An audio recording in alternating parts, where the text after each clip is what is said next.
Section 23 of the Waqf act 1995 च्या अनुसार वक्फ board चालवणारा जो मुख्य अधिकारी असतो त्याला चीफ एक्झिक्युटिव्ह ऑफिसर म्हणजेच सीईओ असं म्हणतात। आणि ही व्यक्ती जुन्या कायद्यानुसार मुस्लिम धर्माचाच अधिकारी असणं गरजेची आहे।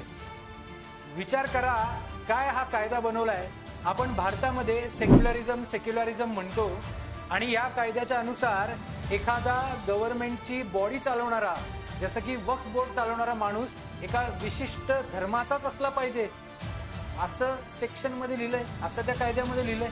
आणि म्हणूनच माननीय पंतप्रधान नरेंद्र मोदीजी यांच्या नेतृत्वात असलेलं केंद्र सरकार या कायद्यामध्ये बदल करणार आहे आणि त्याच्यानुसारच वक्फ बोर्ड चालवणारा सीईओ म्हणजे मुख्य अधिकारी हा कोणत्याही धर्माचा चालू शकतो, म्हणजेच तो फक्त इस्लामिकच असला पाहिजे ही कंडिशन काढून टाकणार आहे।